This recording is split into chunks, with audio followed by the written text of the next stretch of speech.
Just make it so I can see everybody. There we go. All right. So good evening and welcome to the City of Easthampton Zoning Board of Appeals. Today is Wednesday, June 23rd at 6 p.m. As a result of the pandemic, we are still observing the COVID-19 rules and regulations. So with that said, we have some correspondence, requests, comments, boards from other boards or anything like that. Curtis? Nothing for today. Okay. Public speak? Oh, well, yes, go ahead, sir. Hi there. I just wanted to introduce myself as Matt Waugh, and I was recently appointed to the ZBA here by Mayor LaChapelle. I'm very happy to be joining tonight and looking forward to meeting in person. I hope maybe. Welcome, Matt. Welcome aboard. I'm a newbie, and you'll have to just, give me some tips. That's okay. As long as you're willing to, give your portion of input, we will gladly accept it. Thank you. Thank you. All right. So we do have the minutes from the January 27th, 2021 and the April 28th, 2021 meetings. We actually do not have those January minutes. I take responsibility for that one. I have an edited copy of it, and I have not yet finished it. It'll be ready by the next one, presumably by January 2022. All right. Well, set the bar high. So. Government work. Do we want to wait on those, or do I get a motion? I didn't get any minutes because Curtis said he was going to send them out, and I don't believe he did. Oh, I thought they were in the next meeting. Yeah, they were in the next meeting folder. Okay, my mistake. I did not read them. Okay. Yeah. So with that said, why don't we hold off on voting for the minutes of the April 28th meeting, and we will do all that at our July meeting. Okay. So with that, is it time? It's 6:05. Can we go ahead and allow the public hearing to begin portion? All right. If you want to let them in. Oh yeah, everyone's already in the room. Oh. So the applicant is not here? No, that's actually Jeanette Vautrain here. Oh, I don't see her. So I think Jerry's logged in on his wife's computer, and the application is made out by both Jerry and Jeanette Vautrain. I see them in the room. Jerry, can you hear my voice presently? Yes, I can. You can hear me? Yes. Okay. For some reason, they're not showing up on my screen anywhere. You might have it tiled such that only a certain number of people appear. If you full screen it, sometimes that shows everybody. Well, they're not showing up on my screen either. The video, just the name. There we go. Yeah. Okay. There. Yeah. It's just something weird. Okay. That's okay. So we will go ahead and open the hearing at this point. Gerald and Jeanette Vautrain seeking a variance under section 13.1 of the Easthampton zoning ordinance regards the eastern side setback requirements to extend their existing single-family structure on the property. The subject property is located at 72 East Street, map 110, lot 63, in the residential rural C R35 zone. So, would either of you like to speak concerning the application? We're just applying to, we need to put another additional garage on our property because we have 4 adults, they're all drive, so we have lots of vehicles. And there's really no good place because of the strange shape of our property that we could put it. And the most feasible area would be to add on to the 2-car garages that we have. Unfortunately, that brings us to the property line that Kestrel has, so that's why we're asking for the variance. Okay. And the property that we would ask for the variance is a strange little piece of property that's landlocked inside the circle of our driveway coming up. So it's exposed to nobody except us. And we own about a third of it, and Kestrel owns about the other 2/3. So it's about 5,600 square feet that Kestrel owns. And that was given when they bought all the property. Okay. So my understanding from the communication that was sent out last night from Kestrel, there seems to be a question concerning the lot line location. Yes, and I've started to address that. I did forward some pictures to Curtis. We have a picture from 1998 or 1999 that shows the original rusty steel piece sticking in the property in between a rock and a tree. I also forwarded him a current picture of it today. When the surveyors were here, they put a new one. When the Kestrel surveyors were here, they put a new marker in my driveway, in my backyard, which was incorrect. It's stated in the letter, it's 8 feet out. It's in the middle of my grass, and there's never been a marker there ever since I've owned the property. So it's kind of, I thought it was bizarre. And so I called them back, and they took it away, and I never heard from them again. So right here, you can see this picture here is the current marker. There's a yellow plow marker sticking in the ground showing that the property line is between that rock and that tree there. And if Curtis could show the other picture. 1 second.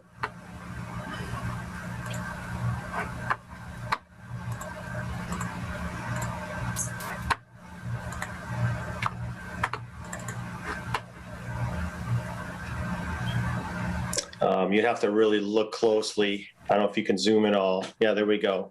You can see between the rock and this stone is that same marker, but that's the rusty steel post that was there when we bought the property 23 years ago. It's never been moved, never been changed. So I understand that this is a clarification that I need to reach out to Kestrel, because I don't think they're aware of this. They're just going by what Hohenberg said, based on their knowledge. So we will have to address that.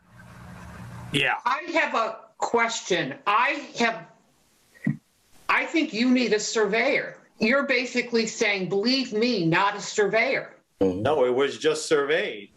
But who is your surveyor? Who surveyed the property for you? Nobody surveyed it for me. It was surveyed when I bought it 23 years ago. And it was surveyed when it was sold to Kestrel, and that pin never moved. I'm sorry, just one point of order question. Is that you, Jeanette Valtrain? Yes, it is. Sorry. That's okay. Why can't I see? Are they choosing not to be on video? She's right there. Come here. Because I only see a name. I don't see a person. Right now, Jerry and Jeanette, I don't see your video as well. You're under no obligation to start video should you desire not to, but. I just assumed they were on video. And There you go. Okay, there we are. You could see me before. Okay. Right? Ah, there we go. No, I think it's very odd that your driveway goes over another piece of property that you don't own, that you built it, and you didn't even get an easement for that We driveway. have an easement for the driveway. We do have an easement. You got it 2 years ago, long after No. you built your. No. No, the We've had easement, the easement for 22 years. it's in the original deed. They had to get another easement because there's a change of property owner. for- Okay, all right, my mistake. But I still think if Kestrel had a surveyor out there and thinks that this garage will be on their property, I think you need a surveyor to meet with Kestrel's surveyor and resolve the problem. I cannot vote for a variance when it's a possibility it's going to be on someone else's property. No, I understand that. That's why I said we know there's an issue and we have to have that cleared up before. This just came to our attention today. Well, today, yeah. Actually, today. Today. Curtis called me this morning. So Well, I would make a motion, we continue this public hearing until next month. Hold on. So one thing you may guys, want to there, do. I got stuck. Okay. You're unstuck now. Well, when I said it, now you're stuck again. Yeah, never mind. It's the purview of the board to make whatsoever motions they would want. I would say that prior to continuance, the board could invite public comment. Okay, So, that's fine. I just don't think we have enough information to vote. Well, No, no, you No, don't. you don't. We agree with that. We agree with that. Okay. So if are there other people? Let's give everybody a chance to say what they need to say. I think that if we look at it, and I believe the Vautrains are definitely under the understanding that there seems to be a question. Let's get it resolved. There's no hesitation. There's no confrontation at all on that one. I think that if there's other people that are in the public that would like to speak concerning this, is there anyone, Curtis? I see two other members of the public here, Emily Holmberg and someone whose name appears here as C. Volante. Would either of you like to speak to this subject? Hey everyone, I'm Chris Volante. I'm here representing Kestrel Land Trust. And I don't really have anything to add to the letter that we submitted for the record that stated what our understanding of the boundary situation. I guess I could add that we don't object in principle to the project. We wouldn't object if the Vautrains extended their garage closer to the boundary. And we don't think it will be disturbing to other neighbors. We just need to maintain the integrity of our boundary, and we need to have clarity about where the boundary is. And that's partly because of the conservation restriction that the city itself holds on this property. It prohibits structures of any kind, and if something were inadvertently built over the line, it would be a big headache for the Vautrains and us and the city. And so we're seeking to avoid that. So we'd be happy to talk to the Vautrains. We agree that we have done our due diligence. We did have the land surveyed during the course of this protection project. The land is in conservation now. The survey that Holmberg and Howe produced was used in the deed transfer of the property to Kestrel, and the deed transfer of the city's property to them, which is next door. It was cited in the easement to the Vautrains that was done for the purposes of this project.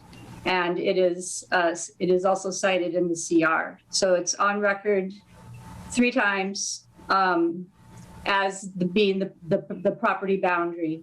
So we feel we've done our due diligence, and it would be on the Vautrains to do their own survey work, and we'll see if their work agrees with the work that was done for us. And that would be the starting point for a conversation. Okay. Well, and I think that there doesn't seem to be a disagreement that there is a question about where the line is. I understand the concern that Kestrel has, and the city as well, and the state, because state funds were, I believe, used for it as well, and things like that. So, and I think that this is not the first occurrence that we've been approached with concerning, if not this piece of property, the property next door. And the boundary line and things like that. So this seems to be there seem to be some challenges in getting the property surveyed or something along those lines. But I think that we can go ahead and work through this and figure out a resolution. I agree that with you that, and I think the Vautrains agree that they need to get their own survey and figure out what's going on. All right. Is there anyone else that has any questions, comments, concerns? Okay. Can I get a motion that we continue the hearing until the July hearing date? I don't have that one in front of me. Real quick, hold on. There it is, July 28th, 2021 at 6 p.m. So moved. Okay. Can I get a second? Second it. All right. Tony second, and all in favor by show of hands. All right.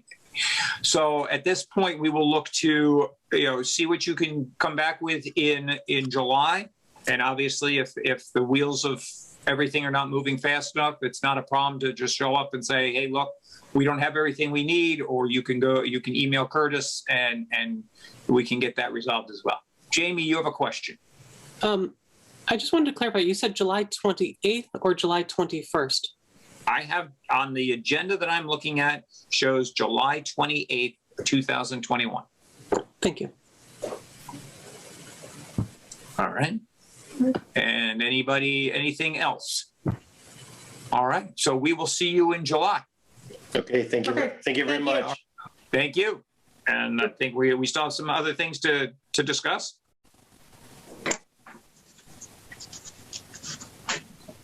Okay. And Curtis, are we alone now? Yes, all members of the public left. Okay, so there was other discussion by the board, discussion of public hearing procedure. Is there a question? Yep, it came from me. Yes, sir. Yeah, it concerns the, whatever it's called, the pool hall.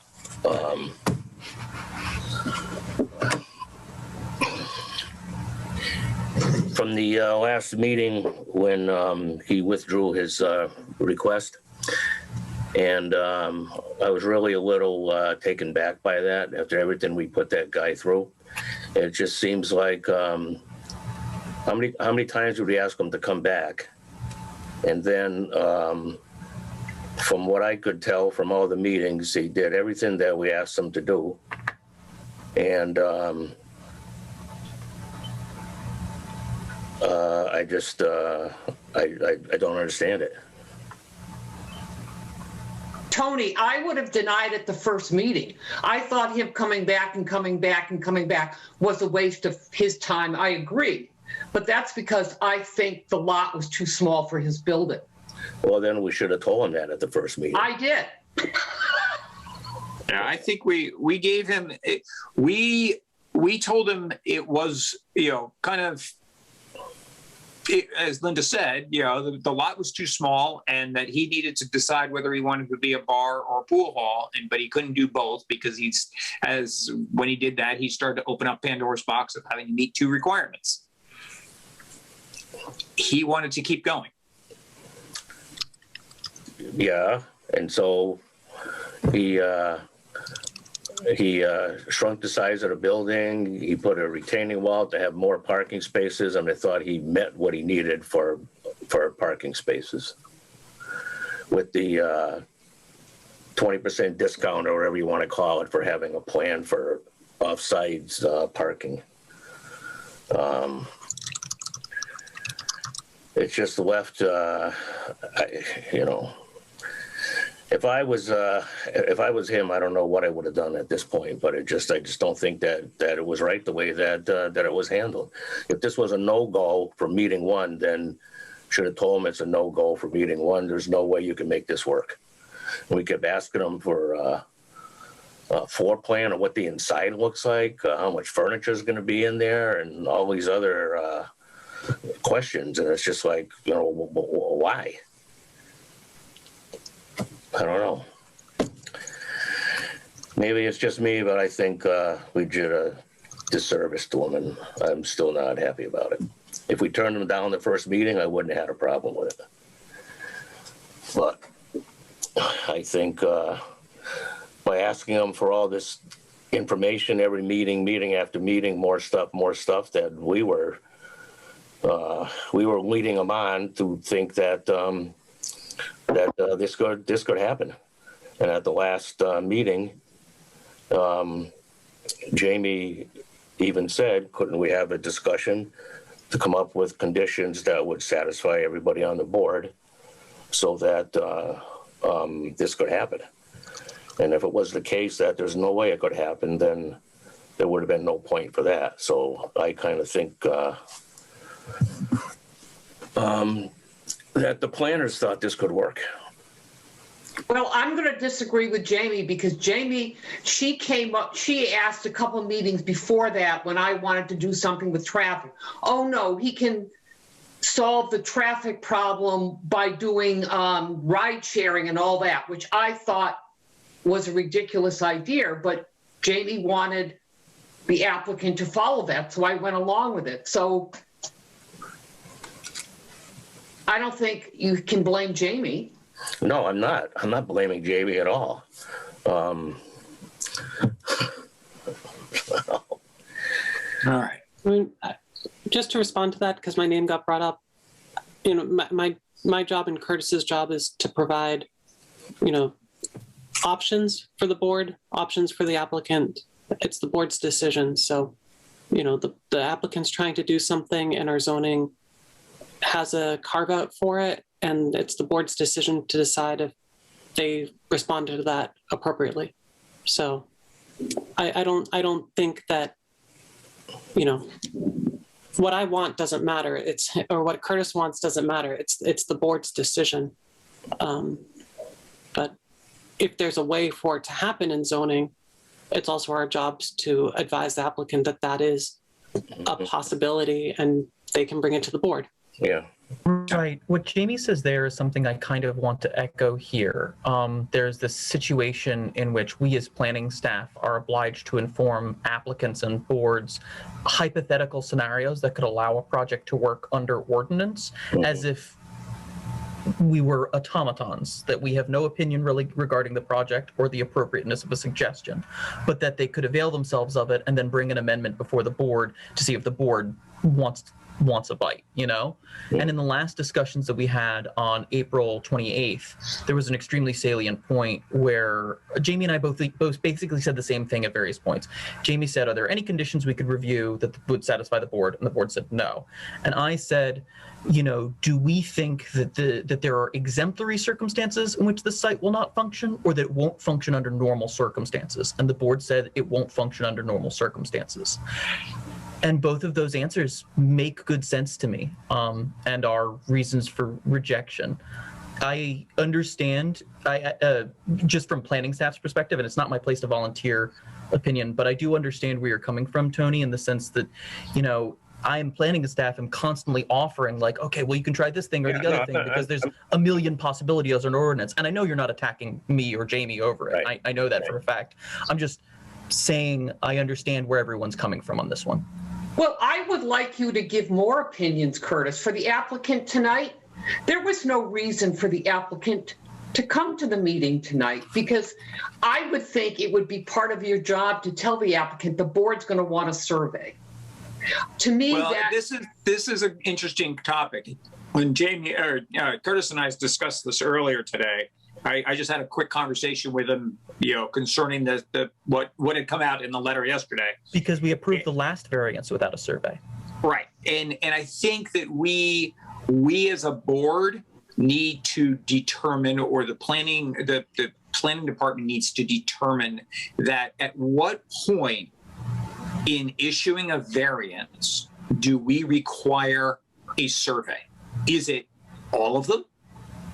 Is it when the encroachment is within 10% of the property line, or the encroachment exceeds 50% of the setback? Because it's because of the different setbacks, depending on what zone you're in, it can change. We can't just carte blanche and say, if you're 10 feet over the line, you need a survey. But if we're going to say, if you're 50%, if your encroachment is greater than 50%, then you need a survey. I think we can't have a standardized item like that, John. I'm sorry. I think it has to be applicant specific when the applicant comes in. Yeah, the But problem. getting back, Excuse me, Linda. The problem came that this letter from Kestrel came at the last minute. So I mean, if we had that information earlier, we could have somebody could have informed them that they probably shouldn't come to the meeting. And the problem is that the Kestrel people don't believe that this marker that Votrain's talking about is the correct marker. From what I read in the information that they sent, sounded to me like they already surveyed this twice and put a pin, and somebody removed the pin and replaced it with a piece of plastic pipe with a piece of metal sticking in it. So in that case, I don't see how we would have any choice except to say that he has to prove that Kestrel surveyor is wrong.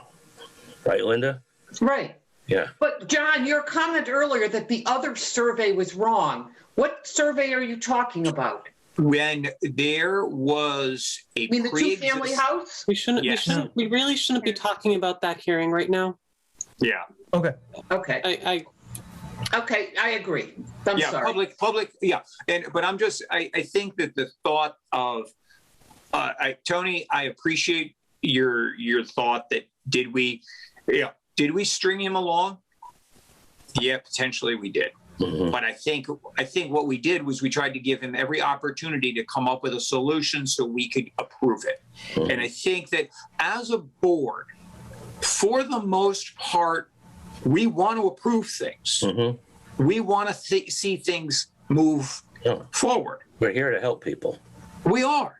And I think that, and more times than not, we have said to somebody, hey, look, if you did it this way, we would approve it. Mm-hmm. Or if you said, if you turn the building, if you can make it a little shorter, hey, we're all for it. Yeah. So I think that we for the most part are pretty good about moving things forward. But I think that, at what point do you say, hey, look, you've been to 6 meetings, we're not getting anywhere. It's time to go back to the drawing board and not continue to waste our time, for lack of a better term. So. And I have one other comment from what Tony said. I don't think I'm here to help people. I think I'm here to help people do what they want within the confines of the city regulations. And that's a big difference. That's why I say no more than other people. Well, and I think that it is, I understand that, Linda, but I will also tell you that with any rule, there's a way you can get, I don't want to say get around it, but you can figure out a way that is amenable to all parties involved. As long as you treat everybody the same. And that's why I like sticking to the rules, because that way, everybody's being treated the same. True. So there's a topic that we raised in this discussion that I, as planning staff, kind of want to circle back to so that I know I'm doing the right thing. This will not touch upon the open hearing for 72 East Street, but will touch upon the previous hearing that's been closed and appeal period has passed for 21 Lyman Street, our previous variance of the board in this year, 2021. Jamie, does that sound appropriate to you? Mm-hmm. Okay, cool. So 21 Lyman Street was similarly the first variance that I did for the ZBA. That was for that shed that was in the corner lot. Yep. And she produced, similar to Jerry, a non-survey plan. She produced a picture of the GIS map that's available online, and then added additional images to it. You could say that there's a different level of quality of these two things, but the maps still fall short of that survey standard that I demand for special permit review on planning board. And that's not because the planning board is more special, it's just written into the special permit application requirements. And because those applicants tend to be commercial businesses, I tend to say you need to give me a survey plan. She also wasn't proposing a shed right on close to the boundary line. And obviously there wasn't a neighbor that questioned the boundary line. She mowed up to a certain point. Her neighbor mowed up to a certain place. They agreed. In this case, they didn't. That means you need a surveyor. But in that very same hearing, you made the very salient point that the opinion of the neighbors should not bear upon the nature of the application. Well, if you both for years have considered a line a property line for a shed, I would just be willing to accept that. But in this case, it was an addition to a house, even though it's going to be used as a garage. And there's a big difference between a house addition. Please don't talk about the 72. Okay, well, a shed. No, I know I invited that. Okay, maybe we just cancel them. I make a motion, we adjourn the meeting. No. I want to think. An interesting question. There's a motion. You got to respond to that. I just have, oh, sorry. Go ahead, Lindsay. How much would it cost for someone to get their property surveyed? Like let's say we made the person at 21 Lyman get a survey. Approximately, how much would that have cost her? I actually don't know. Jamie, do you have a ballpark? A simple property survey costs about $1,000 roughly, and that's just going out. No creating of a plan, but they're just like looking at the plan, putting stakes in, surveying the property. There might be some drawings related to it. I think that there might be some confusion here, or some conflating between a survey and a plan. Mm-hmm. You know, so like the survey is the basis of a plan. A plan is a proposal. So, you know, what I always like to see applicants do is have a plan that is scaled and measurable, showing what's existing on the property and what their proposal is. So going back to the Lyman property, I didn't think that drawing was sufficient because the shed location was not exactly shown. It wasn't, the property lines weren't scaled to show where they should be and how that shed, how much of that shed was going to cross over that line. But that, you know, at the time the board thought that was sufficient. Mm-hmm. And well, I wish you would tell us those things, Jamie. I would like to hear that. No, I mean, I personally, I've been putting these things in my technical memos for years, and the board just carries on throughout without really responding to it. I feel by the time it gets to the meeting, it's never my place to tell the board how to do the board's business. Well, there's a difference with the shed. If it turns out that the shed is in the wrong place, you pick it up and move it. This thing is a huge garage that's attached to the house. You can't pick it up. Yeah. No, 72. Yeah. So I think that this is a very interesting, you know, we need to set the standard as to what the application should include. And my thought is that over the next month, let's think about it. And if we would like to submit your ideas to Jamie or Curtis as to what you feel, what you would like to see in an application, we are well within our purview, I believe, to set the standard as to what is included in the application for our ability to approve or disapprove an application. And I would recommend that everyone looks at the information that we provide currently to applicants. We have for the Zoning Board of Appeals, we have a 4-page application that briefly explains what's required in the form of for variances and special permits. It also references the sections of the ordinance where those requirements are laid out in more detail. So I think that would be a good place to also consider that what we say we require. Yeah, but we are well within our rights to say, look, this isn't working, and we can go back to the city council and say we need this in our application to do our job. This is what we need. Yeah, and I think that, well, we can talk about that later. Let's give it some thought. Yeah.